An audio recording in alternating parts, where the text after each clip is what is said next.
히브리서 11장 6절에 믿음이 없이는 하나님을 기쁘시게 할 수 없다고 말씀을 하고 있습니다. 신앙생활은 믿음으로 사는 겁니다. 우리가 구원 받는 것부터 시작해서 천국에 들어가기까지 믿음으로 시작하고 믿음으로 행하고 믿음으로 마칩니다. 계속 지금까지 우리가 구원 받는 또 구원받고 나서 삶까지 오늘 말씀들을 들었는데 시간에 믿음으로 살고 믿음을 지키라고 하는 말씀을 듣습니다. 여러분 자신의 믿음을 지키라고 하는 이 말씀을 시간에 하나님께서 내게 하시는 말씀으로 받으셔서 내가 믿음으로 살고 믿음을 지켜서 바울처럼 주님 앞에 서서 나도 상급을 받을 수 있는, 칭찬을 받을 수 있는 신앙생활을 하겠다는, 또 할 수 있는 그런 마음과 은혜를 구하는 그런 시간이 되시기를 바랍니다. 믿음으로 사는 것은 말씀대로 사는 겁니다. 믿음으로 살라고 그러니까 어떻게 살아야 할지 생각이 잘 안 될 수도 있는데 믿음으로 사는 것은 말씀대로 사는 거라 이거 말씀을 드립니다. 자, 참된 믿음은 무엇을 참된 믿음이라고 합니까?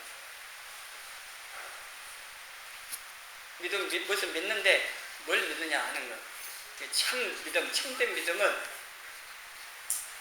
하나님과 하나님의 말씀을 믿는 겁니다.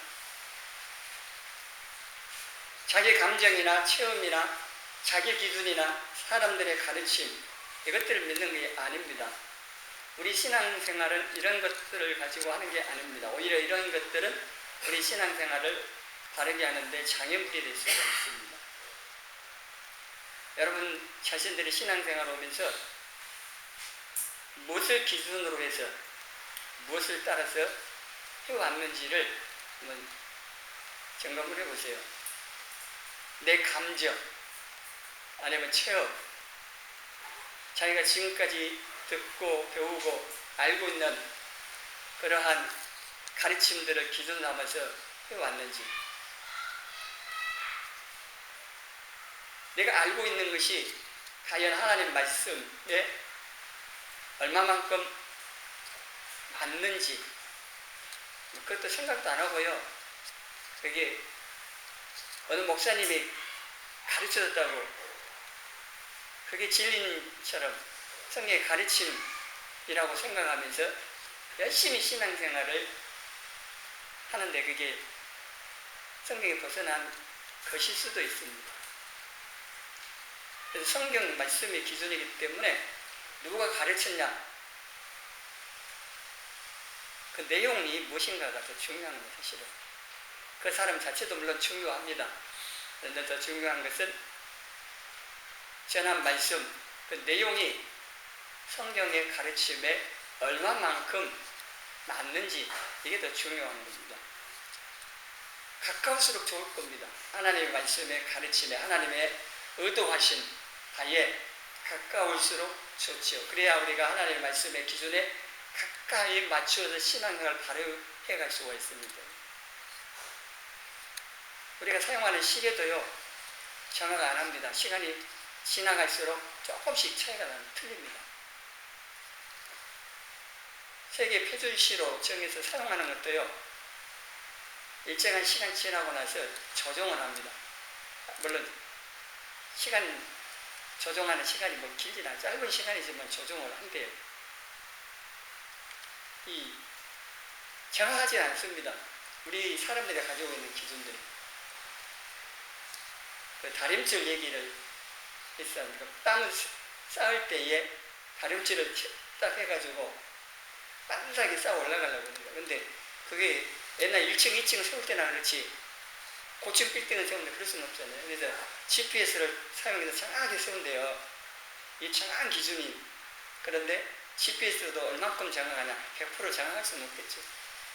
거기에 가깝게 하는 겁니다. 세상에 있는 모든 기존들은 그렇습니다. 상대적이고 온전하지 못합니다. 그래서 내가 알고 있는 말씀의 이 가르침들도 마찬가지입니다.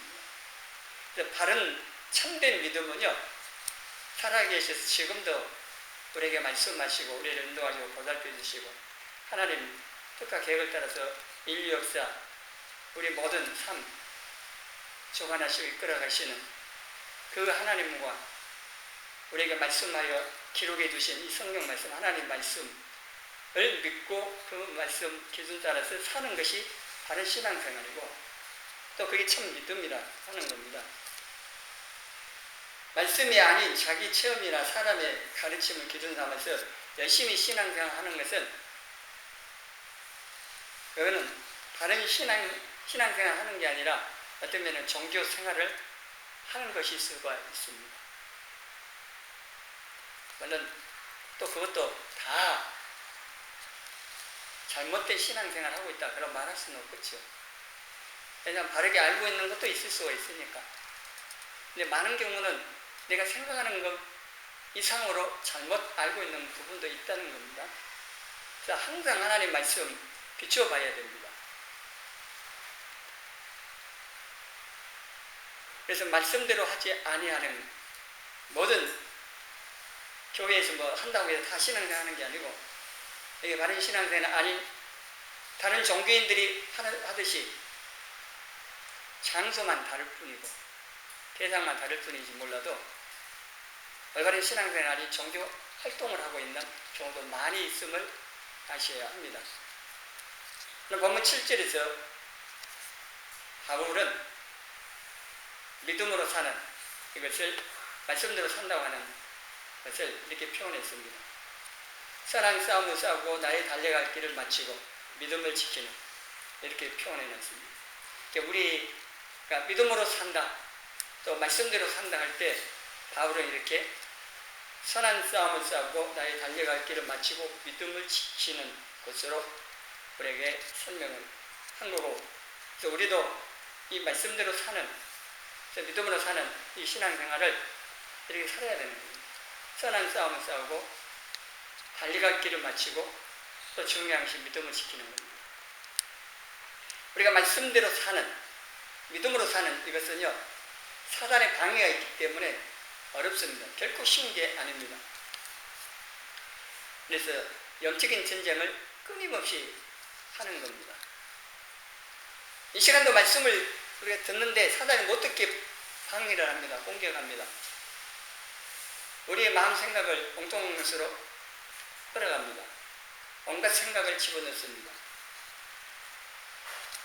천하장사도 못 이기는 것이 있습니다. 졸음, 눈꺼풀 위에 귀신이 앉아버리면 그건 못 이긴대요. 근데 간단해요. 그거 쫓아보면 되니까. 못 듣게 해요. 길을 막아버려요. 마음을 닫게 만들고. 여러 가지 이유가 있겠죠. 그런데 우리의 눈을, 귀를, 마음을 다 닫아버리고 하나님의 말씀을 듣지 못하도록 방해를 합니다. 그리고 말씀을 듣기는 들었는데 그 말씀들은 더 순종해서 행하려고 하는데 온갖 생각도 집어넣습니다. 계산합니다.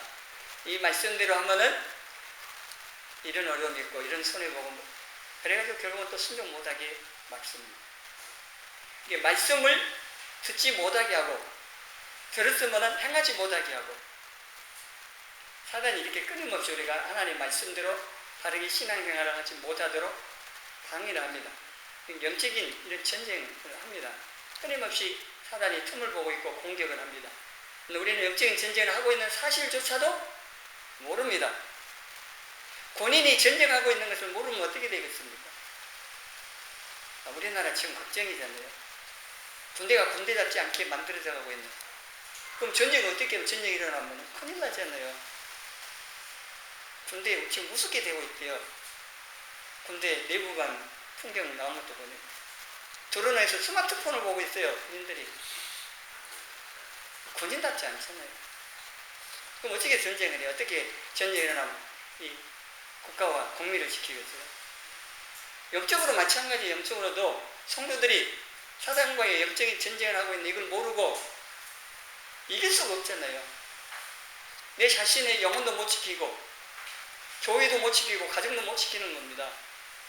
영적인 전쟁에서 우리는 이겨야 되는데 이길 수 있어요. 사실 이기는 싸움은 이기기 위해 싸우는 게 아니고 주님께서 이미 승리하신 승리를 우리가 늘 확인하면서 전쟁을 하고 있는 겁니다. 그런데도 우리가 속아서 사단에게 밀리고 지고 그러고 있습니다.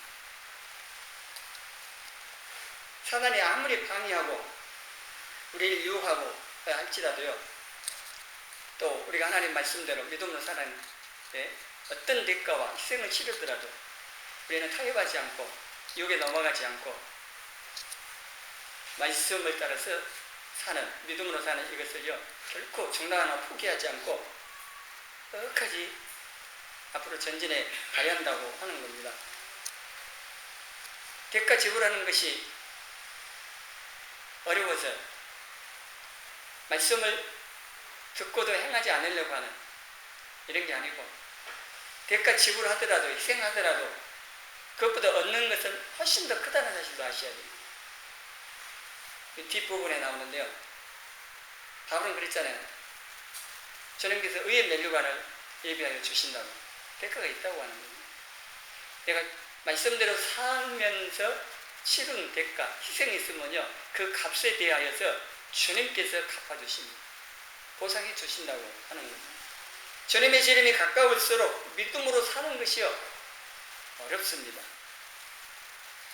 요한복음 18장에 보면은 주님 오실 때에 믿음을 보겠느냐, 믿는 자를 보겠냐고 그런 말들을 많이 하는 게 아니고 믿음을 보겠느냐고 그랬거든요. 물론 주님 오실 때 가까울수록 믿는 자를 보겠느냐 그러고도 뭐 이해할 수도 말할 수도 있겠지만은요, 거기서 믿음을 보겠느냐, 낙심하지 않고 응답하실 것을 믿고 끝까지 믿음을 갖고 기도하는 그 믿음, 또 그 믿음을 가진 사람, 또 그 믿음을 갖고 기도하는 사람, 주님 오실 때 가까울수록 보기 어렵다는 겁니다. 여러분 자신은 어떠세요? 응답해 주실 걸 믿고 흔들림 없이 계속 기도를 하고 계세요? 아니면은 기도하다가 조금 하다가 아무런 변화도 없고 하는데 기도 안 들으신가 보네. 포기는 하지 않으셨어요? 믿음으로 사는 사람은요 하나님 끝까지 믿고 포기 안 합니다. 하나님 응답하실 때까지 기도하는 거죠. 그게 믿음으로 사는 것 중에 하나이기도 합니다. 포기는 김장할 때 배추 쓸 때만 필요하다니까요. 우리에게는 필요 없습니다. 절대 포기하면 안 됩니다. 하나님 살아계시고 하나님의 자녀인 우리를 하나님께 책임져 주시고 도우시고 기도하는 응답하시고, 이 하나님 우리가 믿는다면 절대 포기할 게 아니고 그 하나님 앞에 끝까지 믿음을 갖고 기도하고 말씀도 들고 한 걸음 한 걸음 앞으로 나가는 겁니다. 오뚜기처럼 넘어졌어도 다시 일어나서 또 가는 겁니다.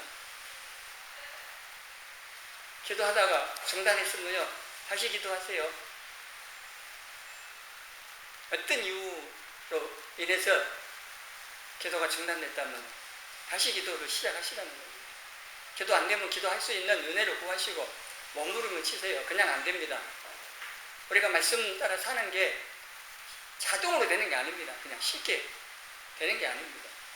그래서 믿음으로 사는 게 결코 쉬운 게 아닙니다. 그리고 이 중요한 게 끝까지 믿음을 지키는 겁니다. 이게 참 중요합니다. 믿음을 지키지 못하는 사람들이 있기 때문에 그렇습니다. 디모데전서 1장 19절 20절에 보면은요, 믿음에 관하여는 파선하였느니라 하면서 후메네오와 알렉산더가 있으니 이름까지 기록해놨어요. 그러니까 이 사람들은 믿음을 끝까지 지키지 못하고 믿음에 관하여 파선하였대요. 본의 방주를 타고 가다가 그 방주에서 뛰어내렸든지 아니면 그들의 믿음이 깨져버렸든지 그래서 믿음을 지키지 못하는 이런 사람이 있다고 말씀을 하고, 디모데후서 2장 18절에는요 또 이런 경우도 있습니다. 같이 읽어봅니다. 진리에 관하여는 그들이 그릇되어도다. 부활이 이미 지나갔다 하므로 어떤 사람들의 믿음을 무너뜨리느니라. 이런 거짓 교사들, 잘못된 진리를 가르치는 사람들, 이단 사이비들, 오늘날 있어요. 이단 사이비라고 딱 이단으로 정지한 사람 말고도요, 교회 안에서도 잘못된 가르침을 가르치고 말함으로 인해서 믿음이 약한 성도들을 무너뜨려요. 부활이 이미 지나갔다 하므로 어떤 사람은 믿음을 무너뜨린다고 했어요.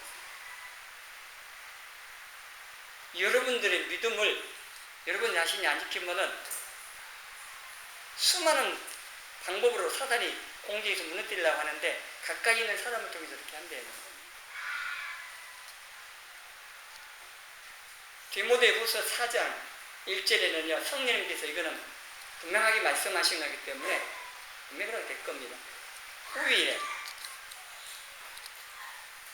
바울이 디모데에게 기록하여 보낸 이 서신 이후로 말합니다. 후일에 우리 지금 살고 있는 이 마지막 시대, 주님의 재림에 가까워지고 있는 이 시대에 어떤 사람들이 믿음에서 떠나 미혹하는 영과 귀신의 가르침을 따른다고 했습니다.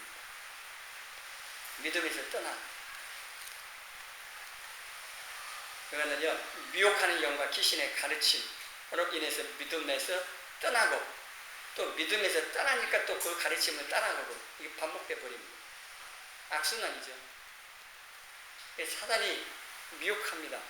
이 미혹의 영으로 역사합니다. 또 귀신들이 가르칩니다. 말씀 드릴 때, 기도할 때요. 기도 많이 하면은 신령한다고 표현이 좀 안 좋아요. 신령하단 말이. 근데 기도하다가 귀신의 가르침을 받을 수도 있습니다. 기도 많이 하는 사람들 가운데, 왜냐하면 하나님 말씀을 가지고 바르게 기도를 해야 돼요. 하나님 뜻에 맞춰서. 근데 자기 욕심으로 구하다 보니까 사단이 틈타는 거, 귀신이 가르치는 거예요. 밖에서 귀에 속삭여 버려요. 그럼 그걸 받아들이면요, 그게 하나님부터 응답받은 걸로 착각해가지고 계시받았다고 떠버려 버립니다. 참 문제가 많죠. 여러분 지금 말씀 들으면서 엉뚱한 생각이 나잖아요. 그거는 귀신들이 밖에서 집어넣는 거예요, 사단이.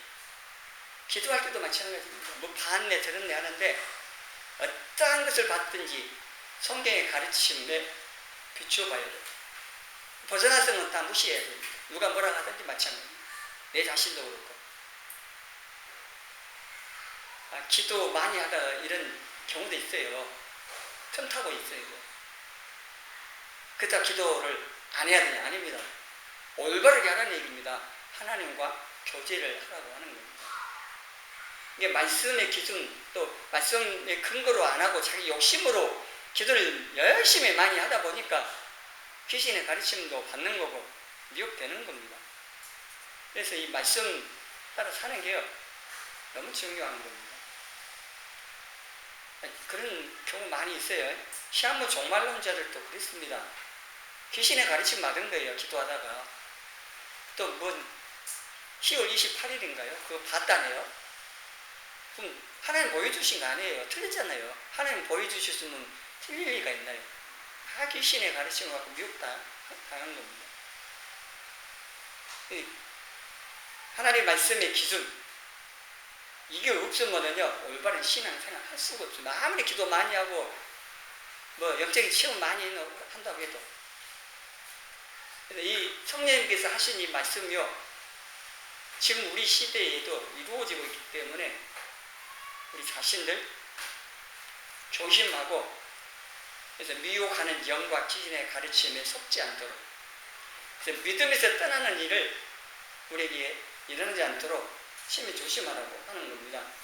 베드로서 2장 1절에는요, 거짓 선생들이, 거짓 선자, 거짓 선생, 잘못된 가르침을 하는 사람들이 있어요. 근데 이 사람들에게 보니까 멸망하게 할 이단을 가만히 끌어들여 자기들의 사신 주를 부인하고 임박할 멸망을 스스로 취하는 자들이 있습니다.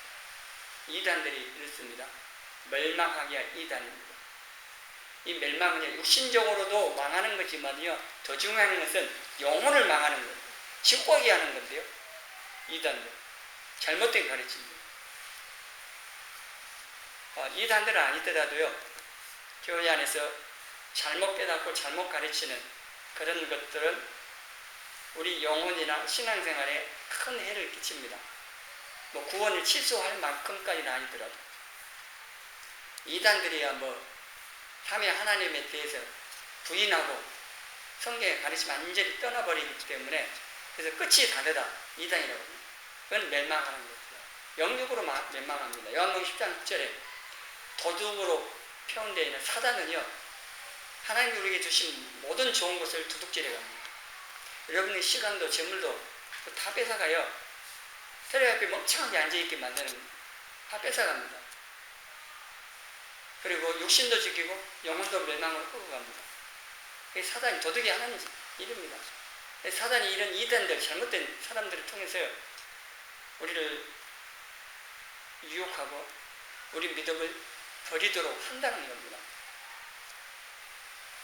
그리고 예수님께서 마태복음 24장 24절에 종말에 대한 징조들을 쭉 말씀하시고 나서 이런 말씀도 하셨어요.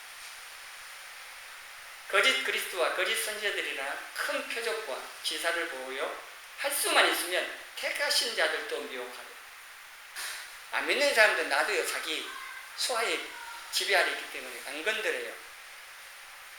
열심히 하나님 잘 섬기려고 애쓰는 성도들을 공격하는 겁니다.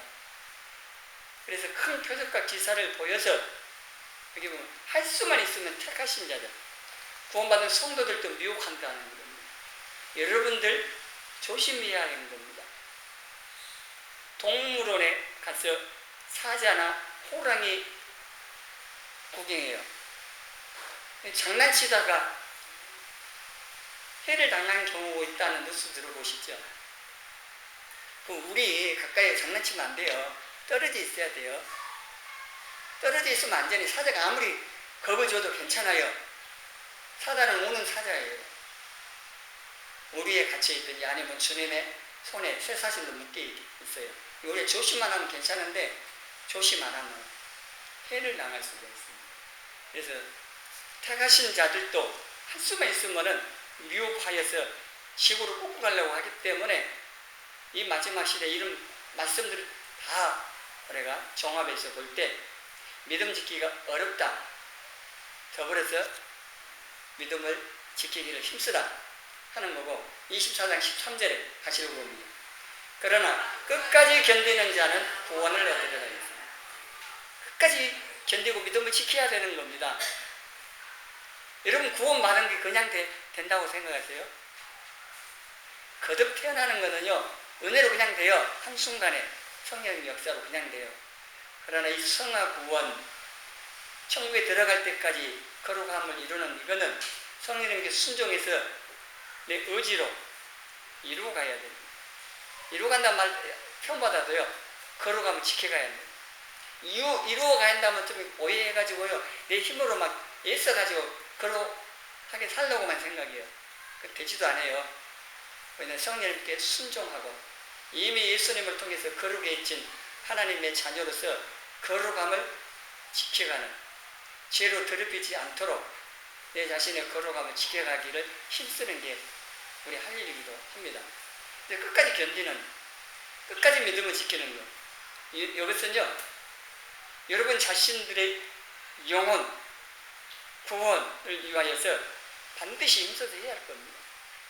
누가 해주지 않습니다. 물론 옆에서 권면해주고 기도해주고 뭐 도와주는 부분이 있을지 몰라도요 결국은 내 자신이 믿음으로 구원받는 거고 내 자신이 믿음으로 살고 믿음을 지켜서 하나님 앞에 쓰는 겁니다. 누가 해주지 않습니다. 누구 때문에 그런 게 안 통합니다. 목사님이 안 가르쳐줘서 그리고 못 살았는데요. 그런 거 안 통합니다. 하나님께서 성경과 성령님을 우리에게 허락해 주셔서 얼마든지 내 자신이 또한 성경을 통하여서 올바르게 신앙생활 할 수 있도록 다 해놓으셨어요. 그리고 요즘은 인터넷 얼마나 발전됐습니까? 텔레비 틀면 또 기독교 방송에서 말씀을 많이 들을 수 있잖아요. 물론 말씀이 홍수 속에 참 하나님의 말씀을, 생명의 말씀을 들을 수 있는 게 물론 적습니다. 길갈이라고 말씀드려요. 그렇긴 해도요, 하나님께서 여러 가지 방법들을, 길들을 우리에게 허락해 주셨기 때문에 내가 올바르게 신앙생활 하려고 하는 마음을 가지고 기도하면서 하다 보면은 하나님 길을 다 여셔요. 도우신다고 하는 겁니다. 그렇게 안 하려고 하기 때문에 우리가 바르게 신앙생활을 좀 못하는 법이 많습니다. 천국을 향해서 가야 되는데 못 가는 경우 많다는 겁니다. 그래서 우리가 끝까지 주님 오시는 또는 주님 앞에 서는 그 순간까지 믿음을 걸고 믿음을 지키는 이것을 힘써야 됩니다. 그렇지 아니하면 믿음을 저버리는 사람이 있는 것처럼 가룟 유다와 같은 사람도 있을 수가 있는 거고 또 배교하는 사람도 있을 수가 있는 겁니다. 크고 많은 일을 하는 것보다도 더 중요한 것이 믿음을 하고 믿음을 지키는, 내 자신의 믿음을 지키는 것이 훨씬 더 중요합니다. 자신이 믿음으로 살지도 않고 믿음으로 행하지도 않으면서 뭐 사람들 보이기에 큰 일하면 뭐합니까? 주님 앞에 섰을 때 주님의 기준에 의해서, 말씀에 의해서 심판을 받게 되는 거예요. 사람들의 기준이 아닙니다.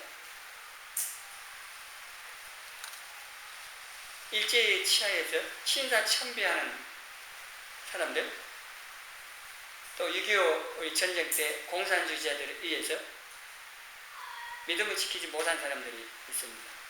우리가 그 사람들을 정죄할 필요가 없습니다. 그 사람들을 보면서 나도 그럴 수 있다는 사실을 아셔야 됩니다. 우리는 지금 편안하니까 나는 안 그럴 거야. 저 사람들 왜 믿음을 못 지키고 배교해서 신사참배해서 그렇게 말하면 안 되는 겁니다.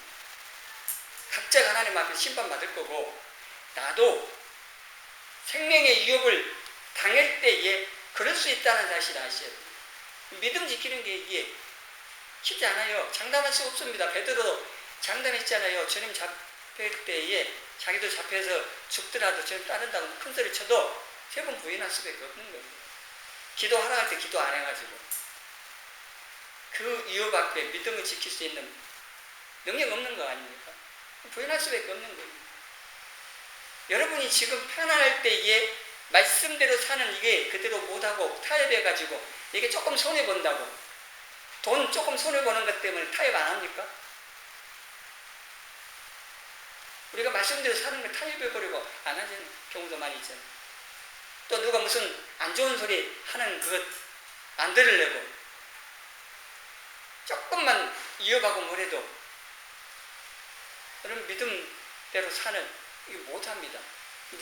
저도 마찬가지 여러분도 누굴 정지하거나 큰 소리 칠 수가 없다는 겁니다. 우리 다 연약해서 넘어질 수가 있어요. 저기 페이스북에요. 이거 여기 말하면 안 되지만 그런 분 있어요. 말할까요? 국대 떡볶이 김상혜 대표 별소리 다 해요. 그건 알 수 없어요. 그러나 그분은 신앙을 가지고 한다고 그러는데 누가 무슨 소리 하든 나라의 정치 이건 놔두고라도요 우리는 어떤 유혹을 받더라도 굴할 필요가 없어요. 타협할 필요도 없고 사람을 두려워할 거예요. 우리는 하나님을 두려워해야 돼요. 예수님 가르쳐 주신 대로 육신은 죽일 줄 몰라도 영혼은 매할 수 없는 사단과 사단의 지배 아래에 있는 세상 권력자들 사람들 두려워할 거 없습니다. 그 모든 걸 주관하셔서 심판하시는 하나님 우리가 두려워해야 되지 사람을 두려워해서 타협해버리고 포기하고 그러면 안 된다고 하는 겁니다. 그래서 우리가 끝까지 믿음을 잘 지켜갈 수 있도록 우리 영적인 무장을 잘 하시고 매일 신앙생활을 정상적으로 잘 해가야 하는 겁니다. 그럴 때에 8절에 보면은 이 바울에게 선한 싸움을 싸우고 달려갈 길 마치고 믿음을 지킨 바울에게 주님께서 의의 면류관을 예비했다고 주신다고 했고 그런데 자기만 아니라 주님 오심을 바라는 모든 사람들 그러니까 주님 재림을 기다리면서 바울처럼 선한 싸움 말씀대로 살면서 달려가기 다 마치고 믿음을 지킨 사람 누구나 다 의의 면류관을 받는다는 것이고 요한계시록 22장 12절에 주님께서 내가 줄 상이 4개 있는데 각자가 이 일한 걸 행한 대로 갚아주신다. 그리고 말씀을 하셨고, 야고보서 12장 같이 읽어봅니다. 시험을 참는 자는 복이 있나니 이는 시련을 견디어낸 자가 주께서 자기를 사랑하는 자들에게 약속하신 생명의 면류관을 얻을 것이기 때문이다. 계시록 2장 10절에는 죽도록 충성하는 자에게 생명의 면류관을 준다고 했습니다. 그러니까 이렇게 믿음의 시련을 받을 때에 견디고 믿음을 지키고 죽도록 충성하면은 생명의 면류관을 받는 거고, 또 베드로전서 5장 4절에는 양떼를 잘 치는 목자들에게는 시들지 아니하는 영광의 관, 영광의 면류관을 준다고 말씀을 합니다. 이게 여러 가지 면류관, 이 상급이 있습니다. 그냥 주는 게 아닙니다. 아무나 주는 게 아닙니다. 믿음은 모든 사람의 것이 아니다고 하는 말씀도 있습니다. 영광도 마찬가지입니다. 로마서 8장에 17절에 우리가 예수님과 함께 하나님의 공동 상속자로서 유산의 유업을 받습니다. 그리고 주님과 함께 영광을 받기 위해서 또 뭐를 받아야 된다고 말씀하고 있는지 아세요? 주님께서 십자가를 지신 것처럼 우리도 고난을 받아야 돼요. 십자가를 지지 않고 부활의 영광은 없습니다. 고난 없이 영광 없습니다. 우리는 고난을 안 받고 영광만 받으려고 그래요. 근데 있을 수 없는 일입니다. 우리가 주님과 함께 말씀 따라 사는 이 사는 것 때문에, 믿음 지키는 것 때문에 핍박과 여러 가지 손해보고 그런 것들이 있다 할 때에 포기할 거 없습니다.